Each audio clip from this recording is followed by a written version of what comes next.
स्वागत है दोस्तों आपका आज की वीडियो में। और आज बात करेंगे बॉल्ड एंड बैंकरप्ट के बारे में। तो ये एक चैनल है जिन्होंने बहुत तहलका मचाया हुआ है ऑनलाइन। तो बेसिकली इन्होंने एक वीडियो बनाई है जिसमें ये इंडिया में घूम रहे हैं और भारत में घूम रहे हैं और बता रहे हैं कि यहाँ पर कितना कचरा है, कितनी गंदगी है, लोग सारे बुरे हैं, इस तरह का ये दर्शाने की कोशिश कर रहे हैं। और बहुत सारे लोग आप देखेंगे फिर इसमें कमेंट सेक्शन में आग लगी हुई है। कई हमारे देश के समर्थक लोगों को बताने में लगे हैं कि क्या मतलब भाई सही क्या है, गलत क्या है। और वहाँ से फिर उनके साइड से अंग्रेज़ वगैरह काफ़ी लोग आकर कह रहे हैं हाँ भाई ये तो ऐसा ही है, हमें तो पता ही है, देश तो पिछड़ा हुआ ही है करके वो अपने कमेंट्स कर रहे हैं। तो इस इशू पर बात करेंगे, क्या इनकी गेम है और क्या ये सही है, क्या इनकी बात हमें माननी चाहिए, इस पर भी बात करेंगे। तो सबसे पहले एक बात कर लेते हैं, ये एक बहुत बड़ी गेम खेल रहे हैं। 6 साल पहले ये भारत आए थे। आप इनकी वीडियोस आज भी इनके चैनल पर अवेलेबल है, आप ढूंढेंगे तो आपको इंडिया की एक पूरी प्लेलिस्ट मिलेगी। मुझे नहीं पता अभी मैं जब वीडियो बना रहा हूँ तो वो रखेंगे या निकाल देंगे बैकलैश को देखते हुए। 92 वीडियोस इन्होंने इंडिया में बनाए हैं। तो इस वीडियो में आकर ये नाटक कर रहे हैं जिस तरह से इन्होंने कभी इंडिया देखा ही नहीं है और इनको पता ही नहीं है। जैसे मैंने पूरी वीडियो नहीं देखी, शुरुआत का कुछ हिस्सा देखा और उनकी टोन से ही मुझे समझ आएगी वो क्या वीडियो होने वाली है। तो देखें, ये भी एक गेम है। जिस तरह से कई यूट्यूबरों को आप देखेंगे वो सिर्फ पॉजिटिव साइड बताएंगे कि मतलब हर चीज़ अच्छी है, इस तरह से नेगेटिव साइड बताने वाले भी ये एक व्यक्ति हैं। और सिर्फ इंडिया का नहीं, अगर आप इनके चैनल को टटोलेंगे, इनका एक बहुत बेसिक गेम है, मैं आपको आज बता देता हूँ। 6 साल पहले मैंने भी इनका चैनल देखा था जब ये पहली बार भारत आए थे। शुरुआत में इन्होंने सब्सक्राइबर बेस बनाया था। जब ये शुरू में भारत आए थे तो इन्होंने काफ़ी भारत की प्रशंसा की और इनके चैनल पे 50,000 सब्सक्राइबर भी नहीं थे। कई दुनिया के देश ये घूम चुके थे। हमारे भारतवासियों ने इनको मिलियंस ऑफ सब्सक्राइबर्स दिए हैं, ये बात सत्य है। आप इनके चैनल की हिस्ट्री को आप देखेंगे, इंडिया में जब से इन्होंने वीडियोस बनाने शुरू किए थे उस टाइम पर, फिर ये कुछ साल के लिए ये यूरोप में गायब हो गए। तो हमारे इंडियन ऑडियंस को यादों से ये थोड़ा सा मिट गए, क्योंकि 7 साल 6 साल पुराना एक चला आ रहा है सब्सक्रिप्शन। तो लोग भूल जाते हैं सब्सक्राइब करके, इस बात को समझिए। अब उन्होंने नई वीडियोज़ बनानी शुरू की हैं जो अगेंस्ट है, तो अब आपको समझ आएगी। नेक्स्ट चीज़, ये सिर्फ भारत में ही नहीं, ये जिस भी देश में जाते हैं ये इसी तरह का गेम खेलते हैं। पहले ये जाते हैं उस देश के सब्सक्राइबर को बटोर लेते हैं, उनकी तारीफ़ें करते हैं, और जब ये एक सेकंड ट्रिप करेंगे या कुछ चेंजेस करेंगे तब ये वहाँ जाएंगे और फिर उस देश को फिर बिल्कुल बुरे तरीके से बताने लगेंगे। तो आप समझिए बात को, कोई भी चीज़ का पॉजिटिव और नेगेटिव इमोशन होता है। ये पहले पॉजिटिव साइड को कैप्चर कर लेते हैं और जहाँ तक उसका दूध निचोड़ा जा सकता है ये निचोड़ते हैं। पॉजिटिविटी जितनी निचोड़ी जा सकती है, ये खुद आप इनकी पुरानी वीडियोस देखेंगे तो ये पैलेडियम मॉल, कई सारे डेवलप्ड जगहों पर ये जा चुके हैं, इन्होंने वीडियोस भी बनाई है। जिस तरह के स्काई स्क्रैपर बन रहे हैं मुंबई में या दूसरे शहरों में, ये बॉल्ड एंड बैंकरप्ट ने खुद इस पर वीडियोस बनाई हैं।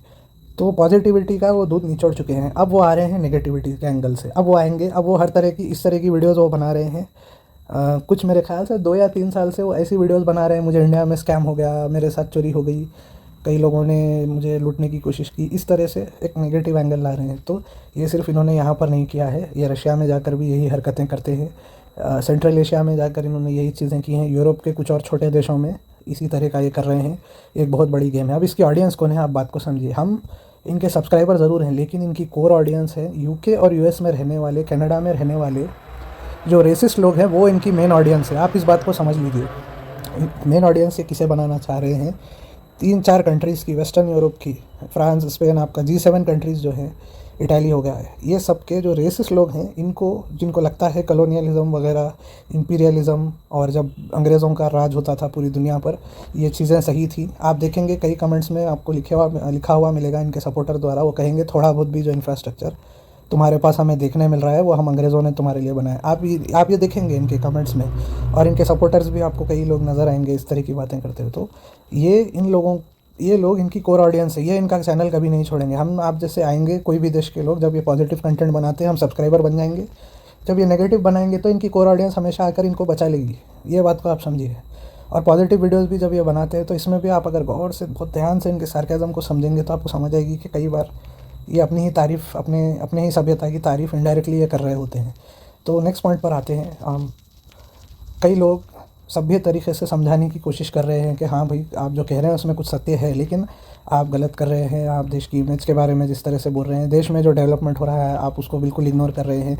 हम लोगों ने, भारतीय जो मेहनत कर रहे हैं, तो मैं आप सभी से जो रिटेलिएट कर रहे हैं। मेरी एक हम्बल रिक्वेस्ट है, क्यों कर रहे हो भाई? ये लोग रेसिस्ट लोग हैं, आप बात को समझिए। ये लोग फैसला कर चुके हैं, इनको लगता है रशिया, चाइना, इंडिया, कोई भी देश, जापान, इनके अलावा कोई तरक्की नहीं कर सकता। हर एक को ये नेगेटिव समझते हैं। आप गलत लोगों से बहस कर रहे हो। बहस उन लोगों से की जाती है जिनको कुछ अक्ल होती है, जिनको समझ आता है। हाँ, मेरी अगर वो कुछ गलती होगी तो वो मानेंगे, वो कहेंगे माफ़ करना भाई, मुझे नहीं पता था भारत में ये सब भी होता है, चलो आप हमसे दोस्ती कर लें। ये पॉजिटिव मेंटालिटी इनके फैंस की नहीं है। आप लोग गलत लोगों से बहस कर रहे हैं, गलत लोगों के मुंह लग रहे हैं। तो मैं ये कह रहा हूँ, बेसिकली एक बहुत बड़ा ऑडियंस है। हम क्योंकि भारत में रहते हैं, हम ये चीज़ नहीं समझते हैं कि ये भी एक ऑडियंस है। एंटी एंटी भारत नहीं कहूँगा मैं, इसको कहूँगा कि गोरापन जो अपना वेस्टर्न जो कल्चर है उसको बहुत सुप्रीम तरीके से सुप्रीमेसी करना, या बिल्कुल वाइट सुप्रीमेसी भी कहा जाता है, इस तरह का ऑडियंस है उनका। आप इस बात को समझिए। वो डायरेक्टली कभी नहीं बोलेंगे, लेकिन ये अंदर से है। कनाडा, यूएस के जितने भी रेसिस्ट लोग हैं, यूके के कई जो लोग रेसिस्ट हैं, इनके मेन कोर सपोर्टर्स हैं। उनको लगता है ये कोई गलत काम नहीं कर रहे हैं, बिल्कुल ये सत्य दिखाने वाले आदमी हैं, और जानबूझकर ये सब उनको सपोर्ट करना चाहते हैं। तो देखिए, आप इनसे बहस करेंगे तो ये आपकी कोई फैक्ट को नहीं मानेंगे। क्यों? अब मैं आपको आगे भी बताऊँगा। आप अगर चाइना की मिसाल ले लें, आपको अमेरिका में कई चैनल्स दिख जाएंगे, कई लोग मिलेंगे। अगर आप ऑनलाइन उनसे बात करेंगे आपको समझ आएगा। चाइना में, शंघाई वगैरह में जो जो बड़ी बिल्डिंग्स बन रही हैं, जितना आप देखिए, वो तो हमसे इंफ्रास्ट्रक्चर में कितना चाइना आगे है। रशिया वाले कितने इंफ्रास्ट्रक्चर उनके पास है, उसकी ये बेइज्जती करते हैं। अब इनको ये बोलेंगे ये सब प्रोपेगेंडा है, ये एक्चुअली ये सब कुछ होता नहीं है, ना इस तरह की बिल्डिंग्स है, ना कोई लाइटिंग है, ना कुछ है। तो भाई दुनिया पागल है क्या? ये लोग ऐसे ही अपने धुन में चल रहे हैं। जिन्होंने जाकर देखा है, लोग यकीन ही नहीं करते। मैंने देखा है, कई लोग हैं अमेरिका में, उनको लगता है अनपढ़ लोग हैं या जाहिल या रेसिस्ट है। बेसिकली उनको बेसिकली आप समझा नहीं सकते। उनको लगेगा अगर आप उनको चंद्रयान भी बता देंगे, वो कहेंगे हाँ भाई झूठ है, मतलब नहीं भेजा होगा, बस ऐसे ही न्यूज़ में तारीफ़ के लिए डाल दिया है। ये उनकी लेवल ऑफ़ थिंकिंग है। आप इस बात को समझिए। आप इस लेवल ऑफ़ थिंकिंग से आप बहस नहीं कर सकते, आप उनको समझा नहीं सकते, आप उनको भारत की, इंडिया की, हिंदुस्तान की जो ग्रेटनेस है आप उनको नहीं बता सकते। वो आपकी बात पर यकीन नहीं करेंगे, उन्होंने पहले से सोच लिया है। तो उम्मीद करता हूँ आपको ये बात समझ में आएगी। तो आपको क्या करना चाहिए? मुझे लगता है बेसिकली हमें फिरंगियों के ओपिनियंस को वैसे भी ज़्यादा अहमियत नहीं देनी चाहिए। हाँ, कुछ सच में बहुत कुछ गलत हो रहा है, बिल्कुल कुछ अन्याय हो रहा है, तो ठीक है, उनकी बात शेयर करें। लेकिन इंफ्रास्ट्रक्चर और इस तरह की जो इकोनॉमिक चीज़ों पर वो टिप्पणी करते हैं, उसको इतना सीरियसली दिल पर नहीं लेना चाहिए, छोड़ देना चाहिए। वो देखना चाहिए क्या वो सच में अच्छे अंदाज में बोल रहे हैं, हमारी मदद करने के लिए, हमारे अच्छे के लिए वो बोल रहे हैं, या दुश्मनी से बोल रहे हैं, जानबूझकर बोल रहे हैं, पता है उन्हें कि गलत नहीं है तो भी गलत बोल रहे हैं। इस चीज़ के तर्क को समझना हमारे लिए ज़रूरी है। कई लोगों को मैं देख रहा हूँ, घंटों लोगों से बहस कर रहे हैं ऑनलाइन के भाई हमारा देश क्यों महान है और क्या क्या इसमें बदलाव आए हैं। तो भाई बहस उन लोगों से की जाती है, फिर से कहूँगा, जिनमें अक्ल हो, आपके बराबर की कुछ अक्ल हो, तो आप उनसे बहस कर सकते हैं और वो समझ सकते हैं कि हाँ भाई ये बंदा सही बोल रहा है करके। रेसिस्ट लोगों से आप बहस नहीं कर सकते, आपको कुछ नहीं मिलेगा, और आपको मानना पड़ेगा कि रेसिज्म जितना हम नहीं समझते हैं उतना है, लेकिन है दुनिया में। इस चीज़ को मान लीजिए और इस चीज़ को इग्नोर कीजिए। मैं कहूँगा बेसिकली तो कोई फ़ायदा नहीं है।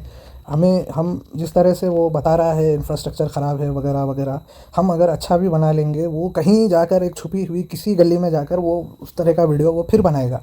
आज से 10-20 साल बाद भी इस तरह के लोग आएंगे, कितना भी हम डेवलप हो जाएं, वो एक अपनी रेसिस्ट ऑडियंस को कैटर कर रहे हैं। वो जाएंगे और उनको सड़क पर एक पैकेट भी पड़ा मिलेगा तो उस पर वो वीडियो बना देंगे। तो इस बात को, इस तर्क को समझिए। बहुत से लोग हैं, अच्छे पॉजिटिव यूट्यूबर्स को भी मैंने देखा है, वो भी बताते हैं हाँ भैया थोड़ी सी गंदगी तो है वैसे, लेकिन बाकी का देखो कितना अच्छा है। ये एक पॉजिटिव नेचर होता है लोगों का। इन लोगों को मैं कहूँगा आप सपोर्ट कीजिए, जो पॉजिटिव नेगेटिव एक बैलेंस में बता रहे हैं। जो इस तरह के यूट्यूबर हैं, हैरल्ड बॉल्डर करके एक हैं, और ये भी है बोल्ड एंड बैंकरप्ट जिनकी हम बात कर रहे हैं, ये सब एक एजेंडे के तहत यहाँ पर आ रहे हैं। कोई सरकारी एजेंडे की बात नहीं हो रही है, अब इसको उसमें मत लेकर जाइए। एक पर्सनल एजेंडे से यहाँ पर आ रहे हैं, इनको व्यूज़ बटोरने हैं। जब इनको सब्सक्राइबर इकट्ठे करने थे, इन्होंने एक पॉजिटिव साइकिल बनाई थी, इसमें काफ़ी लोग इंडिया के उन पर सब्सक्राइब हुए थे। अब ये एक नेगेटिव साइकिल चला रहे हैं, और कुछ साल बाद देखिए ये फिर आएंगे। मेरा ऐसा पर्सनली मानना है, मुझे लगता है जब ये इसको पूरा निचोड़ लेंगे तो ये फिर से आएंगे और इंडिया की ऐसी तारीफ़ करने लगेंगे, और कई लोग फिर इनके चैनल को सब्सक्राइब करने लगेंगे, कहेंगे देखिए ये बदल गए हैं। तो इस चीज़ को समझना है हमें। हर बात पर समझना है। अंग्रेज़ लोग सरकैज़म बहुत यूज़ करते हैं, कहाँ सरकैज़म है, कहाँ सच्चाई है, कहाँ पर क्रिटिसिज़्म है एक्चुअल मदद करने के लिए, कहाँ बोल रहे हैं, कहाँ पर आपके ऊपर वो तंज़ कस रहे हैं। इस बात को समझिए। उनकी अंग्रेज़ी में जो बात छुपी है, जो जिस तरह से वो बोलते हैं, वही नहीं, कोई भी जिस तरह से वो लोग बात करते हैं, इसको समझिए। सिर्फ़ उनके वर्ड्स को मत फ़ॉलो कीजिए। समझिए वो तंज़ में बोल रहे हैं या आपकी मदद करने के लिए कुछ बोल रहे हैं। तो कोई एक भावना में उसको मत लेकर जाइए हर बार। तो तर्क समझने वालों के लिए ये वीडियो बनाई गई है। उम्मीद करता हूँ आपको आज की वीडियो पसंद आई होगी। कमेंट करके मुझे बताइए इस पूरे मुद्दे पर आप क्या मानते हैं। तो आज की वीडियो देखने के लिए धन्यवाद। Have a good day.